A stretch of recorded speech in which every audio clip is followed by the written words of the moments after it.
우리 예배 그 광고할 때에 기억납니까? 우리 저기 정성교사님이 광고할 때 예배가 뭐라고 했는데 예배에 예배에 목숨을 걸자.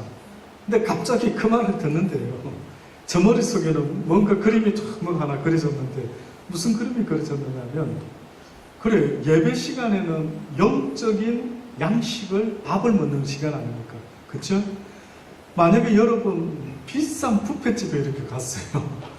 그래가지고 밥이 딱 차려져 있고 뷔페 막 완전히 안에 맛있는 게 쫙 있습니다. 혹시 뷔페 와가지고 잠 온다. 물론 너무 피곤한 분은 잠이 오겠죠. 근데 보통은 잠이 오다가도 맛있는 뷔페집에 가면 어떨까요?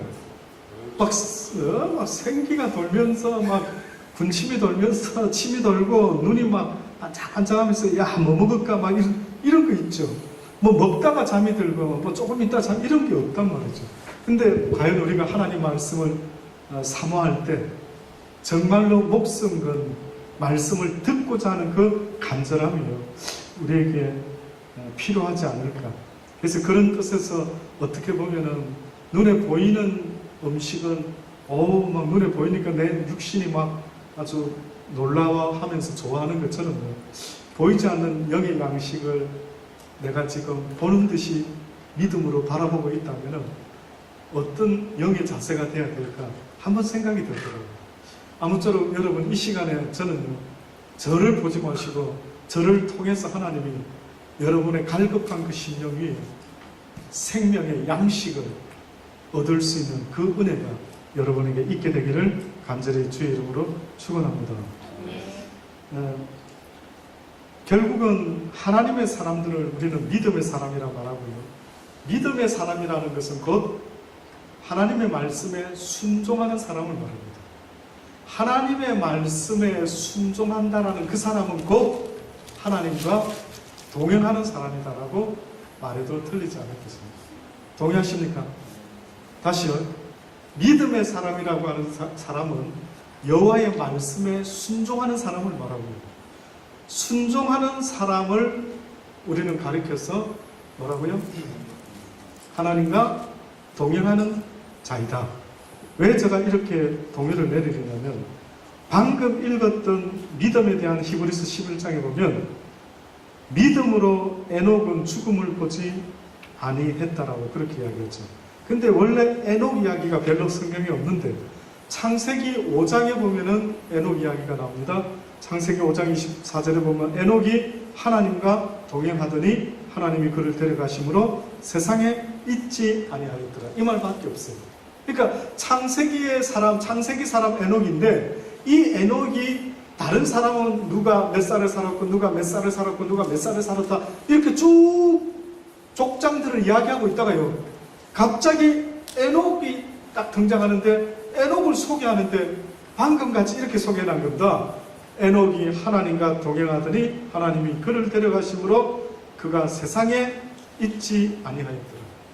그가 몇 살 살았는지를 다 언급하다가 에녹은 몇 살 살았는지가 없어요. 왜? 이게 무슨 의미지? 어떻게 동행했길래 그가 죽지 아니하고 하나님의 나라로 바로 옮겨졌을까? 동행했다고. 너무 궁금한 겁니다. 어떻게 동행했길래 그가 죽음을 맛보지 않고 하늘나라로 갈 수 있었을까? 그런데 신약에 넘어와서 누가 에녹 이야기를 또 하는 겁니다. 누가 에녹 이야기를 하느냐면 히브리서 기자가 에녹 이야기를 합니다. 근데 히브리서 기자는 동행을 했다라고 했는데 히브리서 기자는 뭐라고 지금 표현하고 있느냐면 믿음으로 이렇게 이야기해요. 믿음으로 에녹은 죽음을 보지 않고 옮겼다.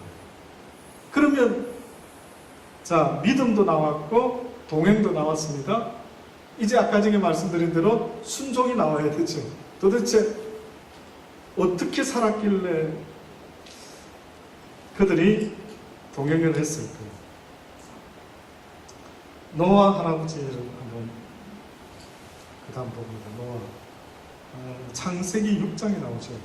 창세기 6장 9절에 잠깐 언급하고 또 13절로부터 쭉 뒤에 한번 보면 노아라는 사람이 소개되는데요.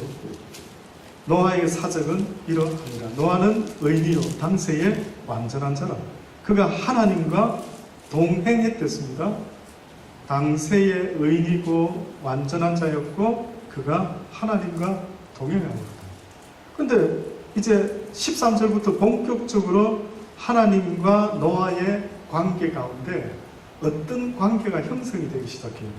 보니까 무슨 관계가 시작되냐면 하나님이 노아에게 이르시되, 자, 드디어 하나님의 말씀이 시작됩니다. 아, 참. 그러면 여러분은 어떨까요? 나나 여러분. 노아에게는 하나님의 말씀이 이렇게 시작됐어요. 어떻게 보면 노아는 믿어 의심치 않았죠. 이게 나에게 주시는 말씀이야. 내 아들에게 준 게 아니라 나에게 주시는 말씀이야. 그럼 저는 한번 여러분에게 여쭤보고 싶은 게, 혹시 살아가면서 어머, 이 말씀은 바로 나에게 주시는 말씀이야 라고 생각하는 말씀이 있습니까? 너무 많아서 66건 나는 왜 이렇게 많지? 나한테는 노아 할아버지한테 딱 간단하게 줬는데 뭐 또 아브라함한테는 본토 친척 아비 집을 떠나라 간단한 건데 나는 왜 이렇게 목사님 많습니까? 나는 분량이 막 66권 성경에 나는 이게 다 아멘은 되긴 되는데 양이 너무 많습니다. 그래요. 양을 줄여서 간단하게 성경이 뭐라 했습니까? 요즘 우리 정제가 내 집에서 외우고 있습니다. 교회에서 외우랬다고. 우리 학부형들은 다 알고 계시죠? 지금 요즘 애들이 오늘 외우는 게 뭔 줄 아십니까? 마태복음 22장에 뭡니까? 하나님을 사랑하는 것, 또 내 이웃은 내 몸같이 사랑. 이것이 온 율법과 선지자의 아빠 강령이 뭐예요? 강령이 뭡니까? 그랬어요. 강령이 뭐 하나님이 강하게 너희들에게 가르쳐 주고 싶은 뭐 그런 거 아니겠냐? 아, 그런 거냐? 강령이라고 외우고 있습니다. 그렇게 외우는데 우리에게도 주신 말씀은 간단하죠. 하나님을 사랑하고 내 이웃을 내 몸같이 사랑하라. 이건 말로 없습니다. 자, 근데 어떻게 보면 우리는 간단하게 줄여서 요거밖에 없는데 노아 할아버지는 명령을 좀 길게 받았습니다. 여러분 같으면 이거 다 메모리 할 수 있을지요? 자, 보세요. 노아에게 하나님이 이르시되 모든 혈육 있는 자의 강포가 땅에 가득함으로 그 끝날이 내 앞에 이르렀으니 내가 그들을 땅과 함께 멸하리라. 너는 자 지금부터 잣나무로 너를 위하여 방주를 짓되 그 안에 간들을 막고 역청으로 그 안팎에 칠하고 그 방주의 제도는 이러하니 잔이 300규빗, 광이 50규빗, 고가 30규빗, 거기 창을 내고 위에서부터 한 규빗 내고 그 문을 옆으로 내고 상중하 3층으로 하고 내가 홍수를 땅에 일으켜 물어 생명의 기식 있는 육체를 천하에서 멸절하리니 땅에 있는 자가 다 죽으리라. 그러나 너와는 내가 내 언약을 세우리니 너는 내 아들과 내 아내와 내 자부들과 함께 그 방주로 들어가고 혈육 있는 모든 생물을 너는 각기 암수 한 쌍씩 방주로 이끌어 들여 너와 함께 생명을 보존하되 새가 그 종류대로 육축이 그 종류대로 땅에 기는 모든 것이 그 종류대로 각기 둘씩 내게로 나아오리니 그 생명을 보존케 하라. 너는 먹을 모든 식물을 내게로 가져다가 저축하라. 이것이 너와 그들의 식물이 되리라. 와, 적은 분량일까요? 많은 분량일까요? 어떻습니까? 이 분량을 몇 년 동안 했는 줄 아십니까? 지키려고. 이걸 몇 년 준비한 것 같습니까? 예? 120년. 아, 기절하죠. 와, 이 말씀대로 준행했던. 그래서 22절에 마지막에 뭐라고 써놨다고요? 노아가 그와 같이 하되 하나님이 자기에게 명하신 대로 다 준행하였다. 120년 동안 이 말씀에 순종함으로 지켜나갔다는 것 대단하지 않습니까? 그래서 노아만 제외하고 모든 자가 심판을 받았다라고 성경이 말씀하고 있습니다. 결국은 다시 말합니다. 하나님과 동행한다는 것은 하나님의 말씀에 순종하는 것이고, 하나님의 말씀에 순종한다는 것은 뭐라고요?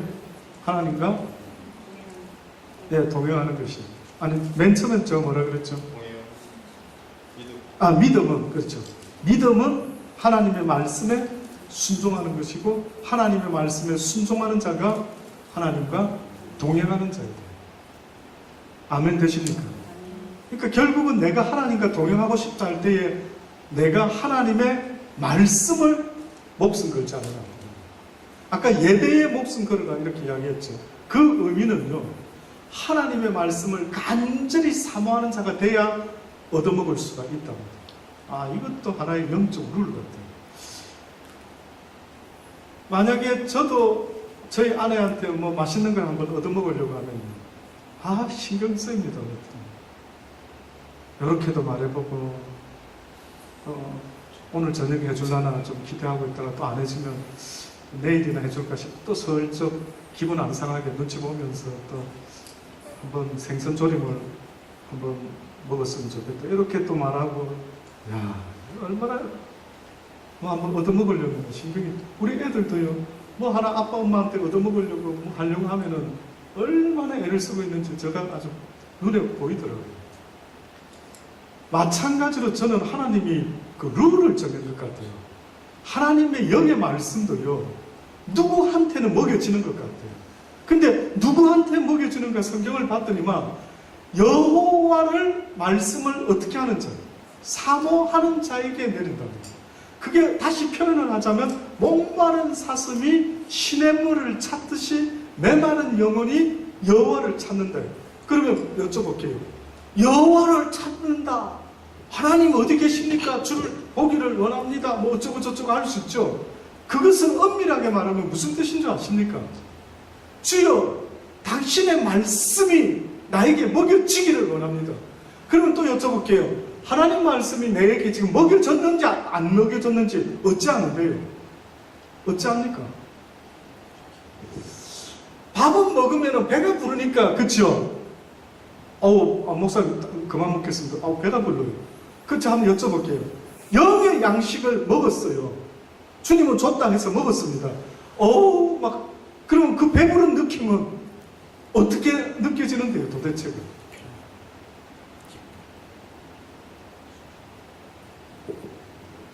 어떻게 느껴질까요? 평안? 평안으로 와닿을 수도 있겠죠. 어떤 이는, 그렇죠? 근데 또 어떤 이는 쉽게 말하면 깨달음으로. 뭐라고 말씀드릴까? 맛있는 뷔페 가서 처음 보는 걸 먹습니다. 혹시 여러분 처음 먹은 음식 중에 어머나 목사님 지금도 잊혀지지 않아요? 그런 거 있습니까? 그런 음식? 순대. 너무 서민적이시네요. 너무 서민적이. 순대가 그렇게 맛있었습니다. 저는 순대는 별로 안 좋아합니다.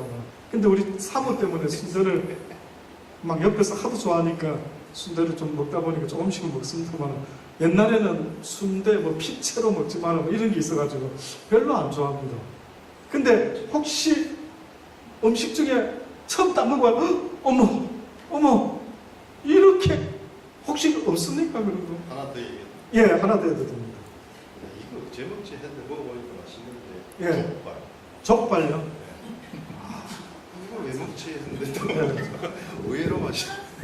주로 시장 통해서 먹을 수 있는 그런 음식들입니다만 너무 서민적이시네요. 가난하게 살았습니다. 낮으면 낮을수록 행복도가 높다죠. 그 기대치가. 그러니까 우리 선교사님은 아마 음식 앞에서는 굉장히 행복할 수 있는 분 중에 한 분인 것 같아요. 믿을 수 있지 않습니까? 맞습니다. 어쨌든 간에 뭐가 되더라도 와우 맛있다. 글쎄요, 저도 먹어보고 잊혀지지 않고 생각이 난다라고 할 때 저는 어렸을 때 저희 아버님이 그 원양어선을 타셨는데 북양 깨 있지 않습니까? 끼랍니까? 끼. 막 몸에 가시가 막 울퉁불퉁하게 난 끼 있지 않습니까?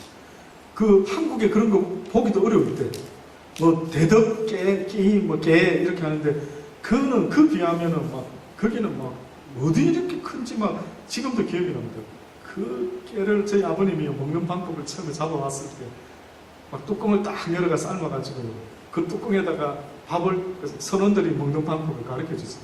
밥을 착 비벼서 마무리 먹고 처음에는 깨 살을 먹는 방법 가르쳐 주시는데 우리는 잘라가지고 그 깨를 이렇게 해서 먹지 않습니까? 근데 저희 아버님은 그 선원들이 먹는 방법 알려주더라고요. 마디를 갖다가 딱 끊어가지고요. 작은 마디를 갖다가 큰 마디 위에만 딱 잘라가지고요. 밑으로 해가 쑥 눌리니까 위에서 살이 쏙 빠져나오는 겁니다. 제 기억이 나요. 어렸을 때. 그걸 가르쳐 주시더라고요. 그래서 야 이렇게 먹는 거다. 그래서 이제 그걸 먹었는데 아 맛있는 거예요. 저는 사실은 요즘은 뭐 영덕대게인가요? 그렇게 흔하다는데 한국에 있으면서 그 한 번도 못 먹어봤는 것 같아요. 언제 한번 한국 가면 한번 먹어봤으면 싶습니다. 그 정도로 게를 맛있게 먹었어요.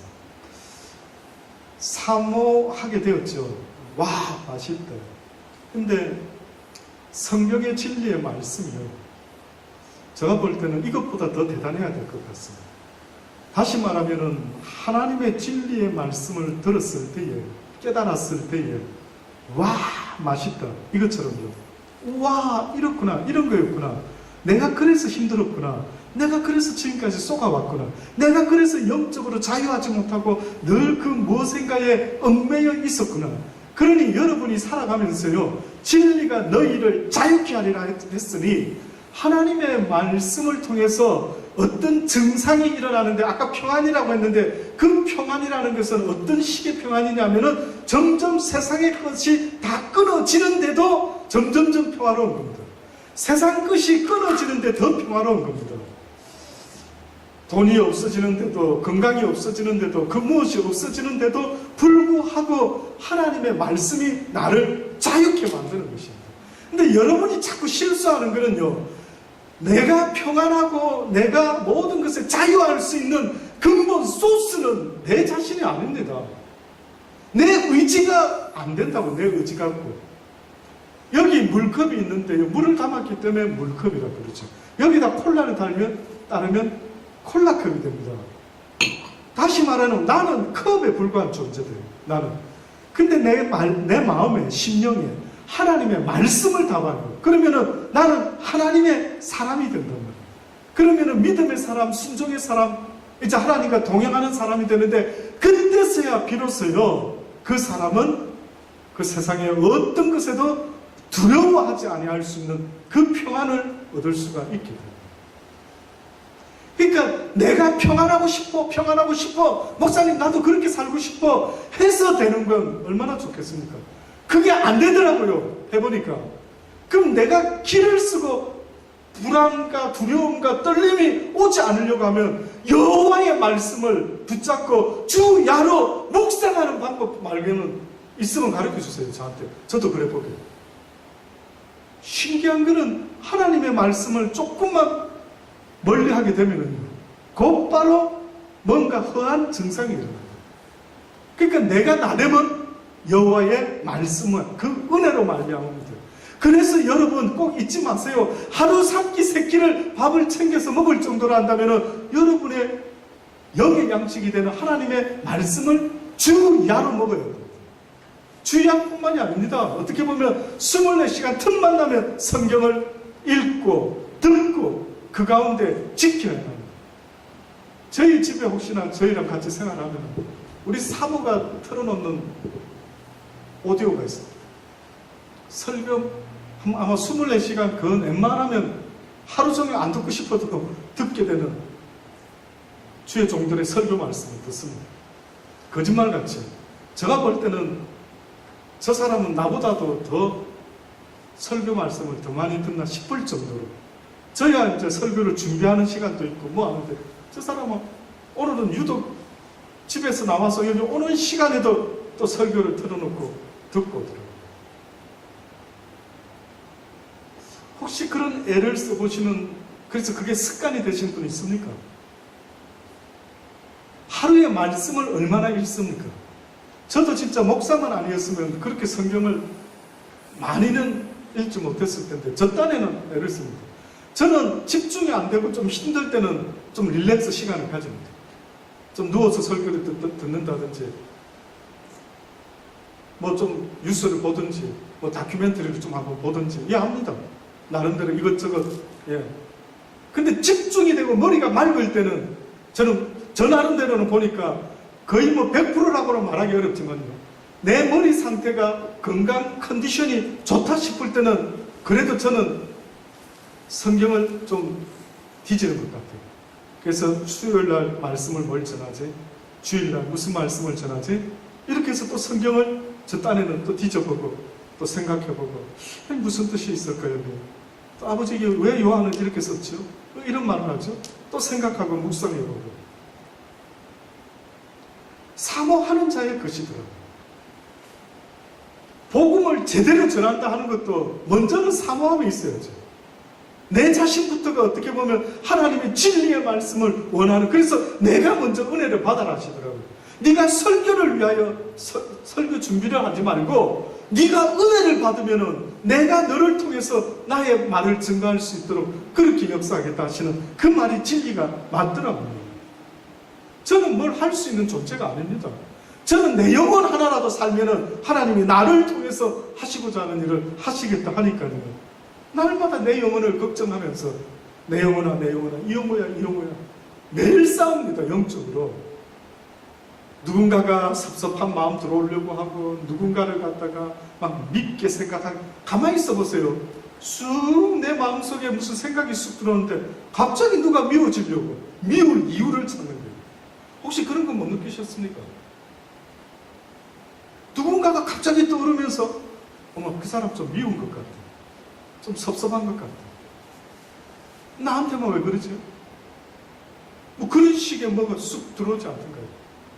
와 신기하더라고요. 내가 생각하려고 하니까 아니거든요. 나는 분명히 그런 생각 해보고 싶어서 내 나중에 오늘 오전쯤 11시쯤에 그런 생각 좀 해봐야지. 저는 그런 적이 없었어요. 그런데도 무슨 생각이 가만히 있으니까 툭 치고 들어오더라고요. 그래서 주님이 깨어있으라고요.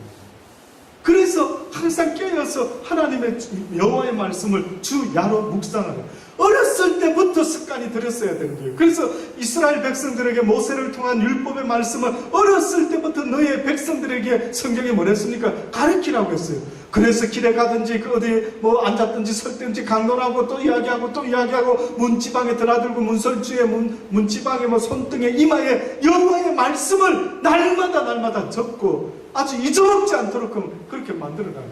그래서 저는 달력까지 안 만들었습니까? 그러니까 잊어먹지 말고 한 두 군데 붙여 놓으십시오. 여기 저기 눈에 어쨌든 띄는데 해가지고 그저 자꾸만 여호와의 말씀을 경험할 수 있는, 잊지 않을 수밖에 없는, 잊어먹지 못한 그런 어떤 상황을 만들어내라는 것을 계속 말씀하고 있는 것입니다. 결국 노아가 노아되었던 것도 하나님의 자기에게 명하신 명령을 다 준행하였습니다 라고 그렇게 말씀합니다. 하나님이 여러분과 동행하시기를 원합니다. 그 말씀을 날마다 듣기를 원하고요, 간구할 수 있게 되기를 바랍니다. 마태복음 28장에 보면은 지금도 하나님은 우리에게 노아에게만 동행하셨고 뭐 에녹과만 동행하신 게 아니라 우리와도 동행하시겠다고 약속을 하셨더라고요. 마태복음 28장 16절로 보면은 11 제자가 갈릴리에 가서 예수의 명하시던 산에 이르러 예수를 배웠고 경배하나 오히려 의심하는 자도 있더라. 설마 예수가 진짜 죽었다가 살아났단 말인가? 예수께서 나와 일러 가라사대 하늘과 땅의 모든 권세를 어떻게 해요? 내게 주셨으니. 결국 예수 그리스도의 부활의 의미가 뭘까요? 원래 이 세상의 모든 권세, 하늘과 땅에 어떻게 보면 뭐 하늘까지는 모르겠지만 최소한 땅의 권세를 태초에는 누가 가지고 있었을까요? 아담이 가졌죠. 아담에게 하나님께서는 땅의 권세를 주셨어요. 모든 걸 정복하고 다스리고 충만하고 땅의 권세를 줬죠. 근데 그 권세를 뺏겼습니까? 안 뺏겼습니까? 빼앗겼습니다. 누구한테? 사단에게 빼앗겼죠. 그래서 사단도 예수님을 시험할 때 뭐라고 말했다고요? 나도 이것을 누군가한테 넘겨받은 것인데 이걸 내가 줄 수가 있다. 예수여, 네가 내게 절망하면은 내가 이것을 너에게 줄 수가 있다 했죠. 자, 그럼 그렇게까지 땅의 권세를 쥐고 있었던 자가 사단이었습니다. 근데 땅의 권세가 그 다음에 어디로 또 옮겨졌어요. 혹시 아십니까? 성경을 잘 읽어보면요, 땅의 권세가 아담에게 시작되었다가 아담에서 사단에게 넘어갔다고.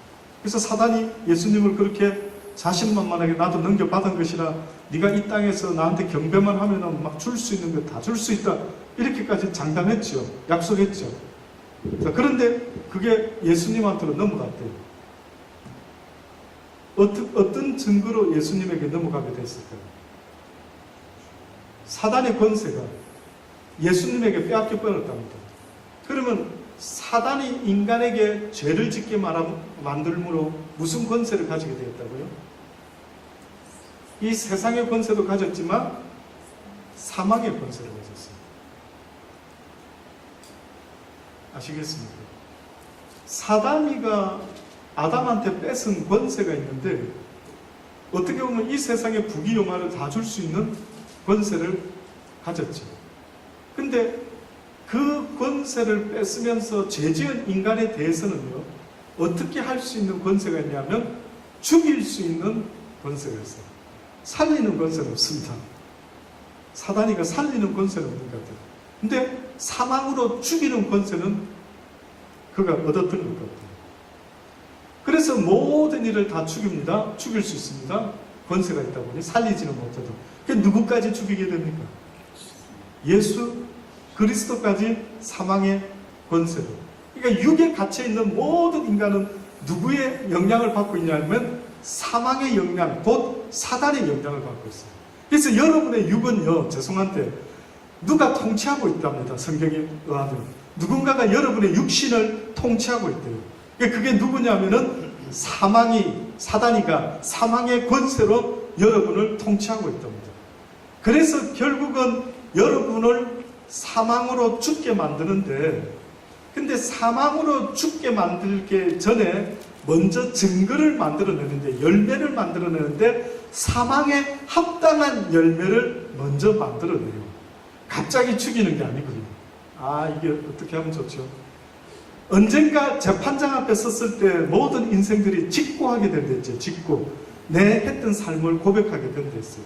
그러니까 사망이가 우리를 죽일 때 우리에게 열매를, 증거를 이제 나타내 보이게 되는데 그 증거의 삶을 먼저 살게 한다. 결국은 사망은 죽으면 알게 되는 건데 이미 사망의 삶을 딱 만들어 놓고 시작하는 거예요. 그러니까 죽어서 가보는 천국, 죽어서 가보는 지옥이 아니라는 거예요. 먼저 여기서부터 천국이 시작돼야 되고, 살아있을 때 누군가는 벌써 지옥이 시작됩니다. 이게 뭐가 되느냐면 열매가 돼요. 이게 증거가 된다고. 성경이 자꾸만 말하는 게 네 열매를 내게 보이라. 네 열매를 보이라. 말하지 말고 네가 어떤 열매를 맺었는지 보라. 그래서 그 열매는 겉으로 보여지는 열매도 있지만은 하나님이 말하는 성령의 열매는 속에서 영의 눈으로밖에 못 보는 영적인 열매를 이야기했어요. 영적 열매. 그래서 그 성령의 열매가 사랑, 희락, 화평, 온유, 절제, 겸손, 양선 모든 선한 것들의 열매를 네가 가지고 있느냐를 바라는 거예요. 아까 평안 이야기하셨죠. 나를 보라고요. 내 속이 지금 편안한지를 바라고요. 이 평안을 안 빼앗기려고 애를 쓰고 있는지 바라고요. 어떤 놈은 빼앗아가는 거예요. 내 심령에 이제 주님을 알게 되어가지고 내가 이제 두 법을 섬기게 되었구나. 육신은 사망의 법을, 내 심령은 여호와의 법을 섬기게 되었구나. 근데 이 둘이 날마다 싸우고 앉아있는 겁니다. 그래서 하나님의 평안의 성을 빼앗으려고 하고 나는 빼앗기지 않으려고 하고 싸우고 있는 거예요. 근데 보니까 하나님이 그 싸우는 의미가 뭔가 보니까 사단은 사망의 열매를 맺게 하는 거예요. 내 속에다. 그래서 오늘 아침에도 말씀드린 것처럼 가장 사망의 열매 1순위. 또다시 설명해 볼까요? 죄 중에 가장 큰 죄. 저 인간 죽여야 되는데. 저 인간은 사형이네, 사형. 무슨 죄입니까? 무슨 죄요? 살인죄죠, 살인죄. 자, 그럼 또 잊지 마십시오. 영적으로 형제 자매를 살인하는 죄가 있겠습니다. 어떻게 하는 자? 어떻게 하는 자가 살인하는 자라고요? 미워하는 자. 와, 조금 겁나시죠? 그래도 누구 미워하랍니까? 그래도 누구 미워하랍니까? 하지 마세요. 하지 마세요. 죄송한데 부탁하는데요. 사람 미워하지 마십시오. 사람을 미워하는 게 아니라 그 형상을 따라 지음을 받은 그 원래의 우리 아버지를 미워하는 것과 똑같답니다. 그래서 사단은요, 사람을 갖다가 미워하고 아주 온몸에 문신을 새기고 아주 사람의 모습을 하나님의 형상을 닮았다 했는데도 아주 구신같이 만들어내고 앉아있는 거예요.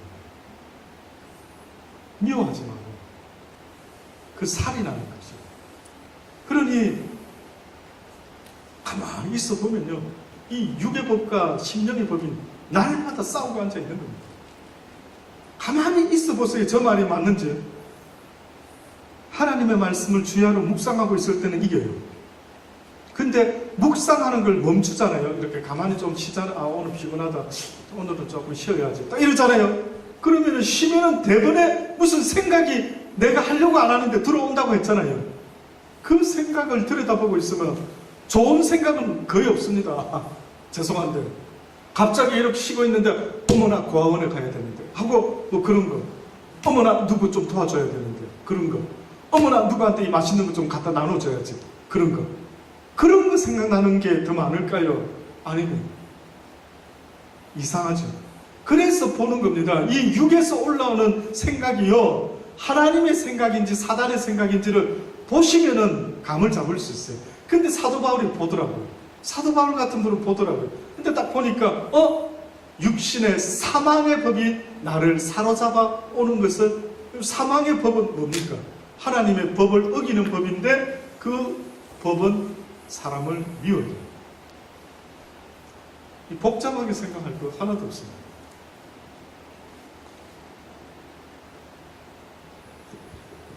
예수님께서 이제 권세를요 받으셨는데 왜 예수님이 이걸 물려받았느냐면은 뭐 때문에 물려받았을까요?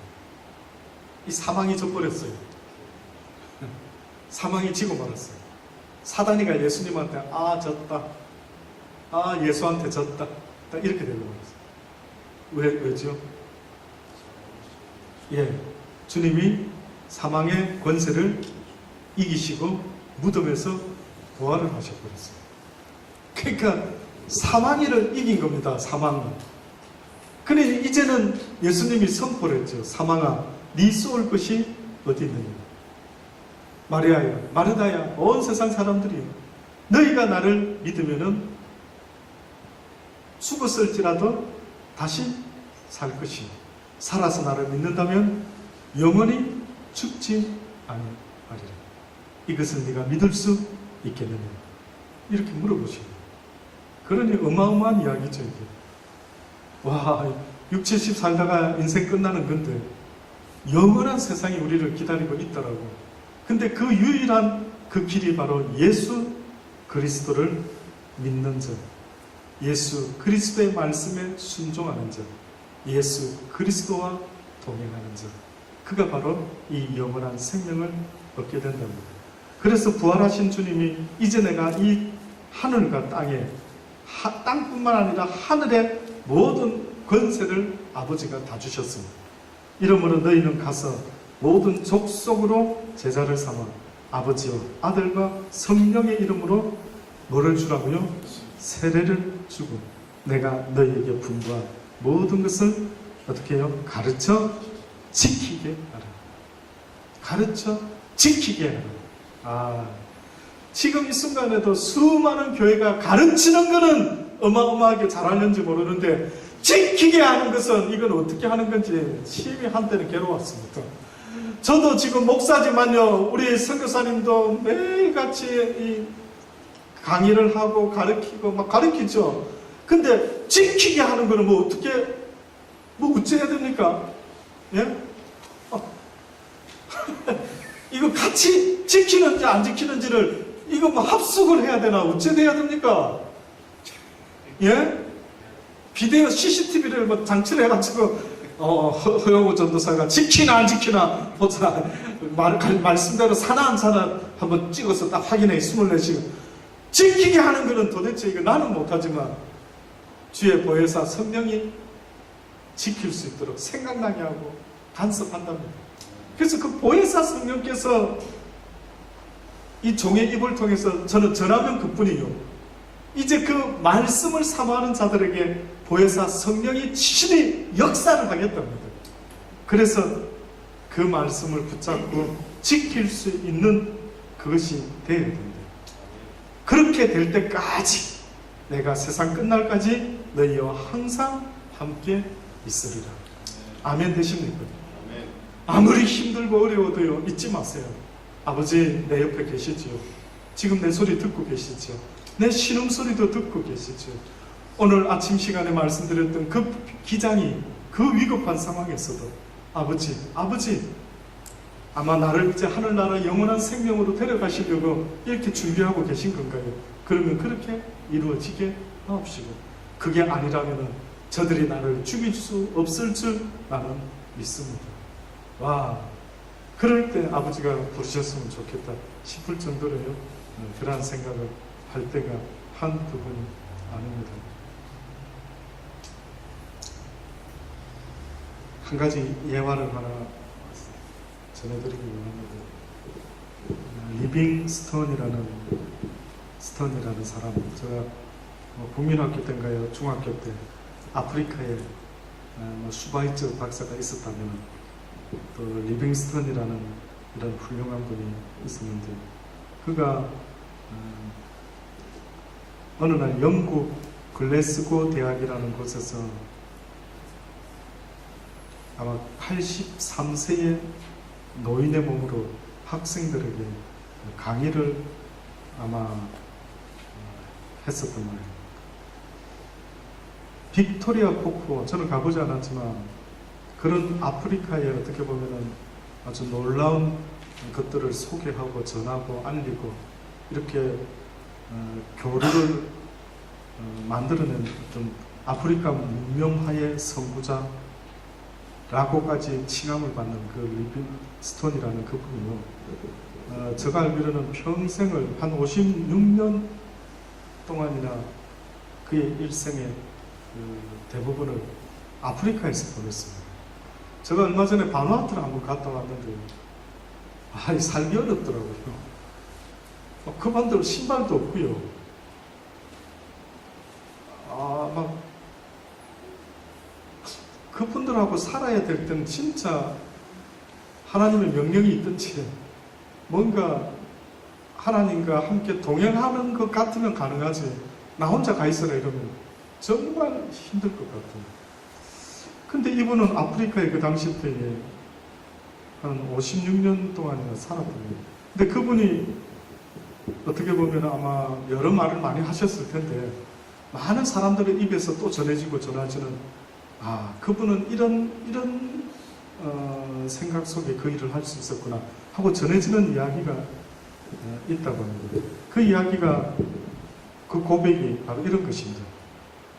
저는 전혀 다른 사고와 언어, 문화를 가진 사람들과 긴 세월을 함께 하면서 제가 가장 의지했던 것은 예수님께서 하신 말씀이었는데, 그 중에서도 내가 가장 의지했던 말씀은 바로 방금 우리가 읽었던 이 마태복음 28장 20절에 있는 말씀이라고 하는 겁니다.